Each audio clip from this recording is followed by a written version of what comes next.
Dr. Shashank Shah has been visiting scholar, Harvard Business School and Copenhagen Business School, and a fellow and project director at the Harvard University South Asia Institute. Shashank has published over 100 research-based papers, articles, case studies in national and international journals in the areas of stakeholder management, corporate responsibility, corporate governance, and business ethics. He has authored 3 books, namely Soulful Corporations, Win-Win Corporations, and the Tata Group. Welcome, Shashank. Thank you. Thank you so much. So nice to be here on your program. I'm very excited to talk about the topic which we have today, which is purpose-oriented organizations. So let me ask you this, the general prevalent view is that profits is the purpose of business.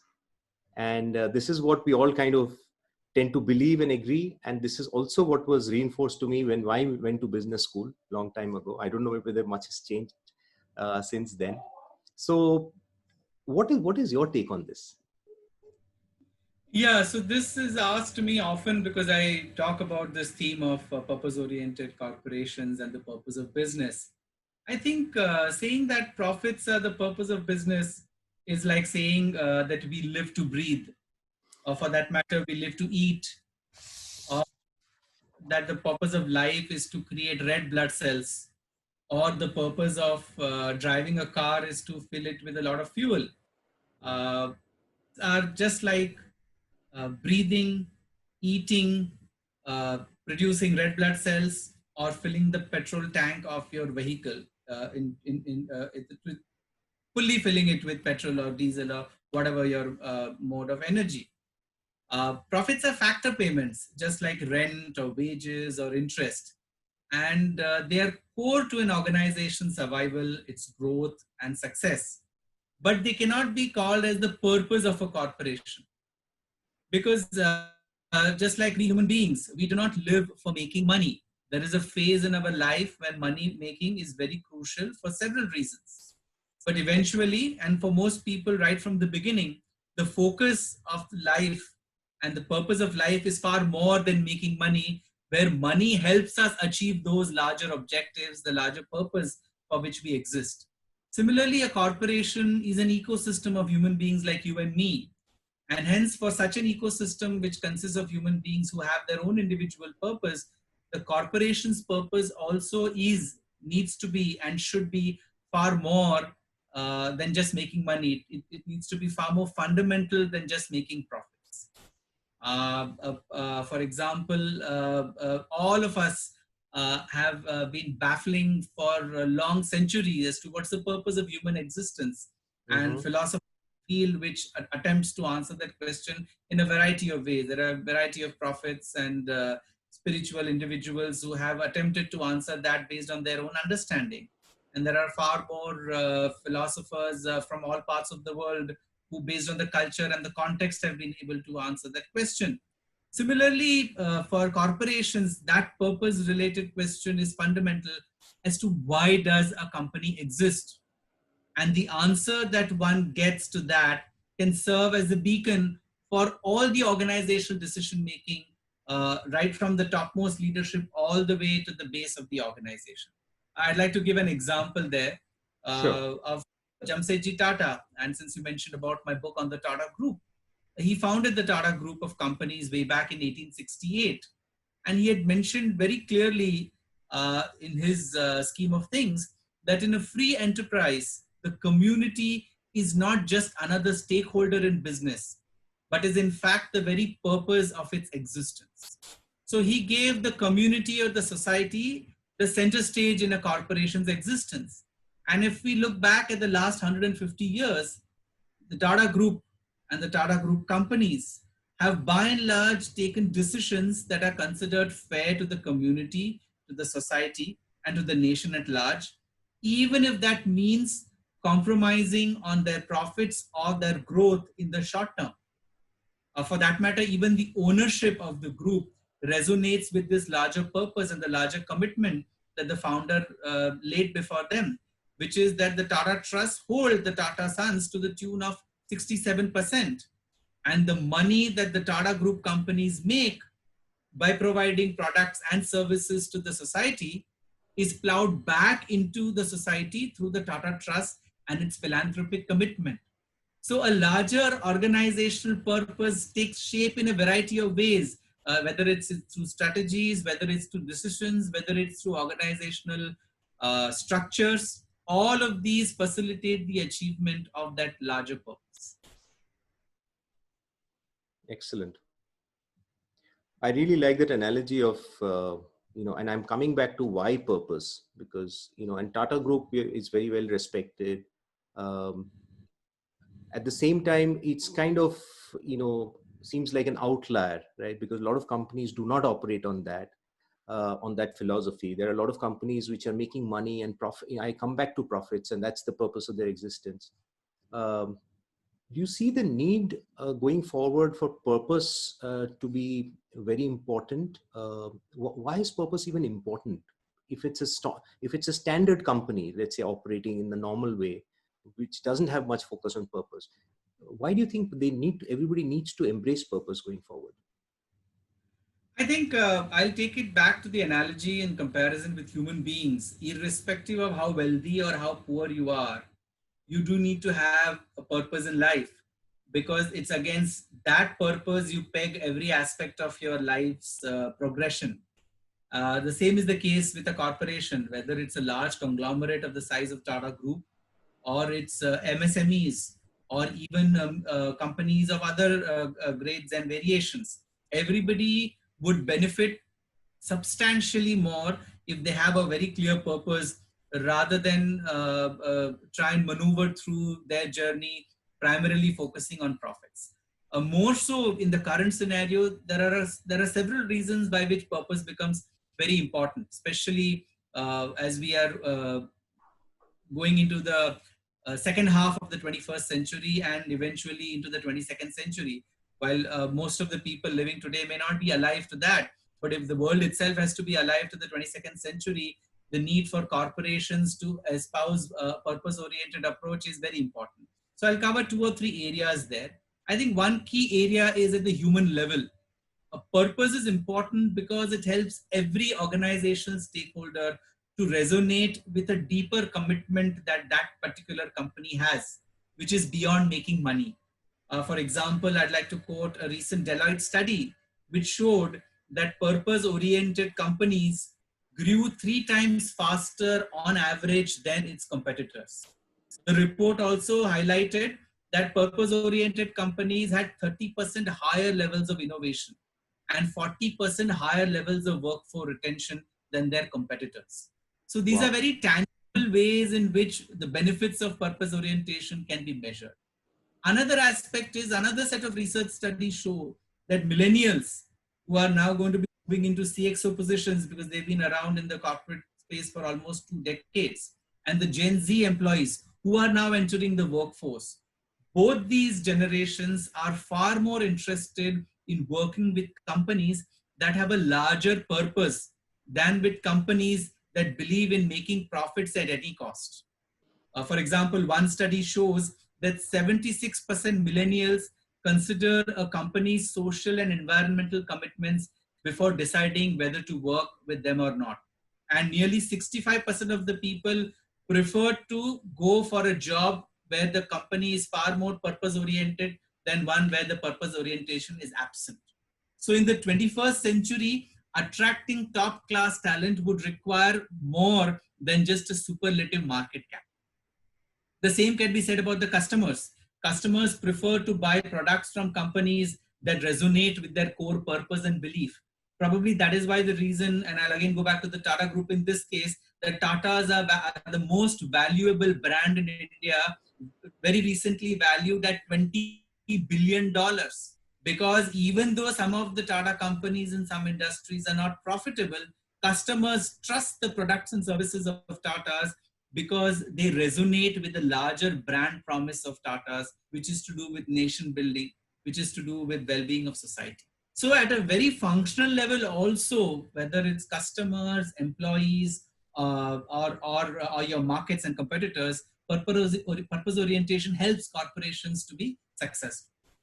I'll also cover a couple of macro issues, unless you want to make a point there before I move to the next level. No, please go on. Uh, yeah, so at the macroeconomic level, I think this is an important fact file.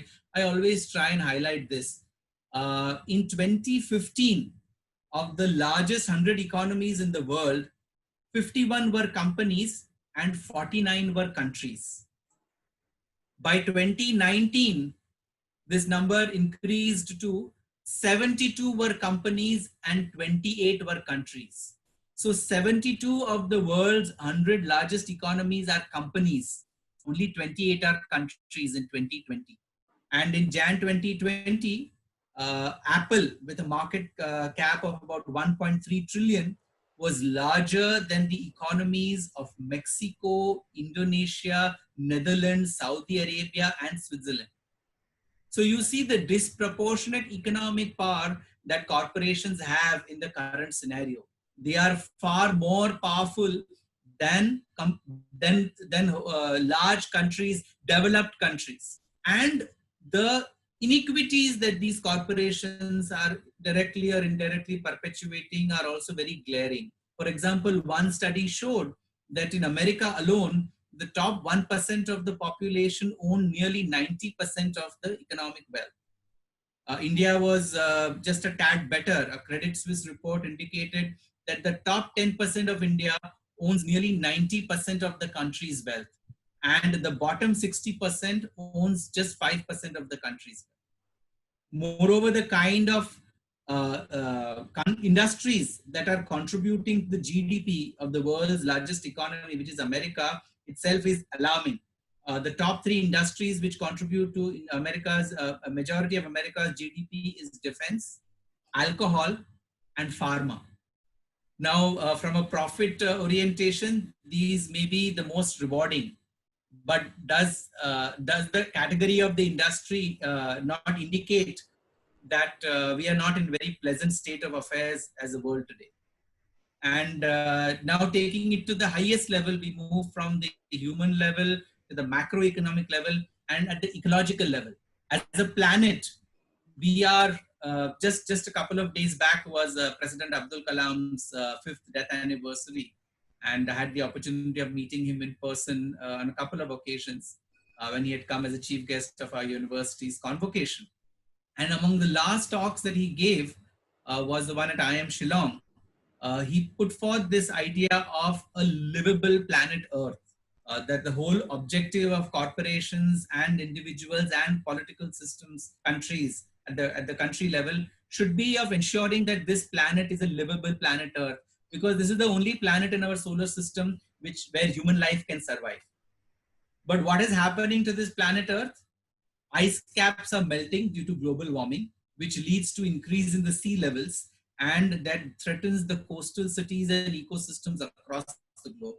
Research shows that in the last 100 years, planet Earth has become more warm than it has over the last couple of millennia. So that's the speed at which global warming is occurring.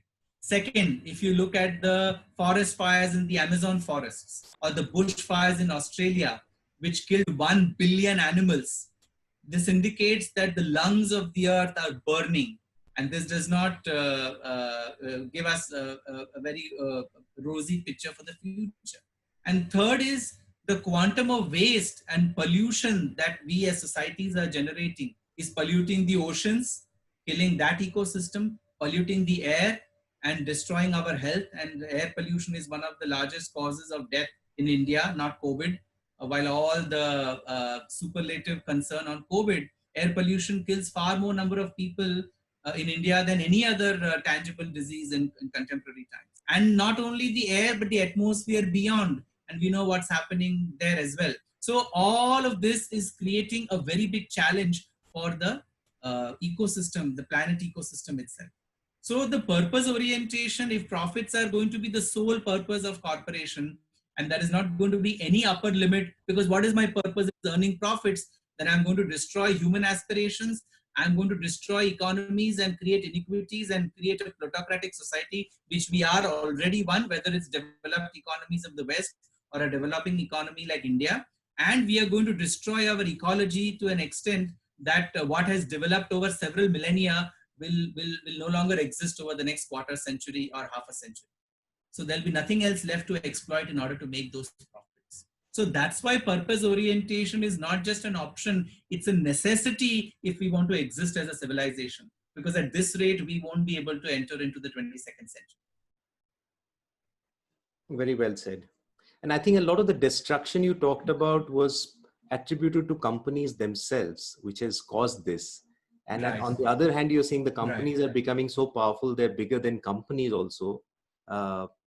So the responsibility again falls on their shoulders to clean this up and to not be content by just saying we need profits. And probably that's where people are now talking of double and triple bottom lines instead of one. And I think that's where the planet fits Right. in very well. Right. Okay. Right. So, some companies, by the nature of the products they produce or the services they render, have a purpose, right? So, for instance, if I'm a pharma company trying to make vaccines, for instance, okay, or I'm in the, let's say, in the business of education. But not all companies are in that kind of a field, right? Where they're providing services which are quite aspirational or purpose oriented. Let's say I'm a company which makes, cosmetics, for instance, or I make furniture, right? So is there a way companies which are making these kind of products be also purpose oriented? Yes, yes. So I think again, I'd like to emphasize that purpose orientation is not limited to social enterprises. We Okay. usually tend to create social enterprises having purpose orientation. So healthcare, education, skill Right. development, all of that. Now in the current context, even pharma companies, because they're investing disproportionate amount of time and talent and resources for developing a vaccine for COVID. Yes. Mm-hmm. Purpose orientation, just like as I said, anybody irrespective of his stature in society, you, me, the Tatas are the richest, Microsoft and Amazon and those, or all the way to normal entrepreneurs working in the bazaars of Kolkata, Bangalore and Mumbai and Delhi. All of them can have a purpose orientation. But I'd like to give examples of some corporations across different industry categories that have developed some form of purpose orientation. And I'll also share with you a 4-level process, which I think is useful for companies to move towards purpose orientation in a gradual fashion. Okay. So one example I'd like to quote is of Unilever. Hindustan Unilever is the largest, the company with the largest market share in FMCG in India, and its parent in the Unilever Inc. in UK. And I remember in 2011, I had attended a conference to present a paper at INSEAD in Paris, in France. And there, Paul Polman, who eventually became the CEO of Unilever, shared what was called the Unilever Sustainable Living Plan. In 2011, which is 9 years back, he said that by 2020, Unilever across its operations in different geographies would like to achieve 3 core objectives. One, through its products, it wants to ensure that it can improve the health and well-being of 1 billion people, which is 100 crore people across geographies. Second, it wanted to improve the livelihoods of hundreds of thousands of people who are a part of its supply chain. As you know, the kind of products that Unilever makes available, supply chain plays a very important role, both from the sourcing and at the distribution, and both levels supply chain, they want to improve the livelihoods of lakhs of people. And thirdly, they wanted to halve the environmental footprint of the group's products by 2020. And very tangibly, I've seen, and in my book, Win-Win Corporations, there's a whole case study on the Hindustan Unilever company as well.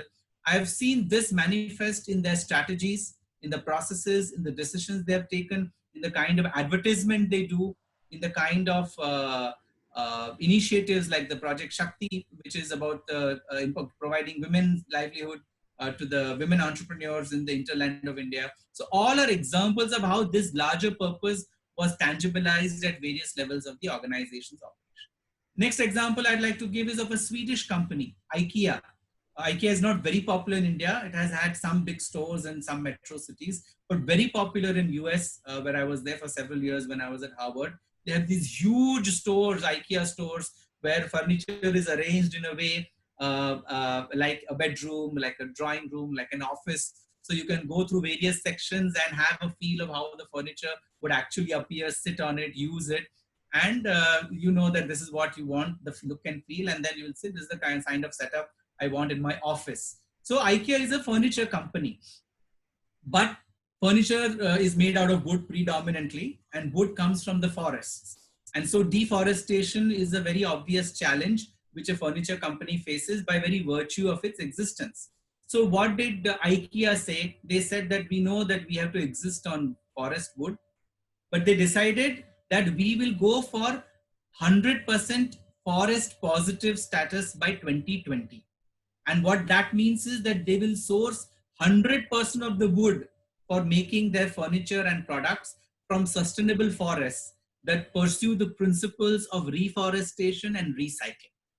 So while the wood will be used from the forest, but the wood will be used in such a way that those forests are following the principle of reforestation. And so over 20 years, all those forests from which would have been taken have again grown. So that way you are sustaining the forest life as well, the ecosystem. At the same time, your business continues to exist. So the purpose orientation can drive corporations irrespective of the industry categories, irrespective of the time periods, whether it is pre-independence India or it is 2020, whether it is Sweden, London, America or India, purpose orientation can be tangibilized in very, very promising ways. And I'd share the 4 levels at which I think this can eventually lead to a very comprehensive approach. Usually it starts with surrendering to external pressure. You want to be purpose orientation because everybody is saying that you are just a money making machine. You need to have something more than that. Scholars are saying, analysts are saying. So how can we think on those lines? So it starts with external pressure. Then it goes on. Next level is it becomes a public relations strategy. I want to be perceived as a brand which is purpose oriented. And I engage extensively in public relations in keeping that in mind. The third level is where purpose orientation becomes a formal internal business process of dealing with ethical, social, and environmental concerns. That's something like what Unilever is doing. It is dealing with ethical, social, and environmental concerns in a formal way, and it is a part of the internal business processes of the company. Finally, purpose orientation becomes integral to the organization, and its manifestation is in the form of close interaction with the firm's key stakeholders at every level. So that purpose orientation becomes tangibly expressed in relationships with customers, employees, supply chain, the local community and society, the natural environment, the government, and of course the shareholders. Because without money, you're not going to be able to achieve any of this purpose orientation. So you have to be blending both. But these are the 4 steps in which an organization can work towards purpose orientation. This could take a decade or 2, but it's quite a foolproof approach to move from external public pressure to primacy of purpose in your existence as a corporation. Excellent. And that was really comprehensive. You talked of the 4-step process of how any company can actually think of moving ahead in that journey. And also those examples made it much more concrete for us to kind of understand, how companies can move ahead. So before we conclude, is there one advice that you would like to leave our audience with? So not one, but I'd like to leave them with 2 quick thoughts. Okay. One, I think, is around how purpose orientation can be implemented. For those who are the lower level of the management, middle level of the management, they may not have that much of bandwidth or capabilities to bring in purpose orientation in their organizations or the kind of decisions. For such category of managers, leaders, I like to say that till we are able to bring in purpose orientation in very substantial measure, we can at least follow the win-win approach to decision making. For long decades, we've always been taught that businesses are zero sum, like the economic concept of zero sum, where if I win, you have to lose, and if you win, I lose. But that's not true. That's not necessary. There are several ways in which both of us can win. And for that, we need to innovate and collaborate mutually. And for that reason, while you work towards purpose orientation in its entirety, You may want to ensure that all the decisions that you take are by and large win-win in nature, so that not only do you win in your relationship with your customers, your employee, your peers, your supply chain partners, your local community and society, you are encouraging social volunteering, CSR, whatever it may be, while your own success is ensured, you also ensure that your fellow stakeholders' success and value enhancement is also ensured. And my second advice for the people at the helm of affairs, those who are leading corporations or those who are entrepreneurs and are starting their new ventures, is that when purpose and profits meet the right people, facilitating the processes, we'll have peace and prosperity for the planet. So these are the 6 P's which help purpose connect to the planet and ensure prosperity for all of us. I think those would be my parting thoughts for your viewers. Thank you. Thank you so much, Shashank. Those 6 P's were very helpful. It kind of connected everything back. And I think what really stayed with me was that win-win thing. And it requires a change of mindset. I mean, even linking it back to the planet thing, right? It's not that your company wins, your profits win, but the people win and the planet wins, right? Excellent. Right. Thank you so much for that talk, Shashank. Thank you. I'm happy to be a part of your series. Okay, bye-bye. Bye-bye.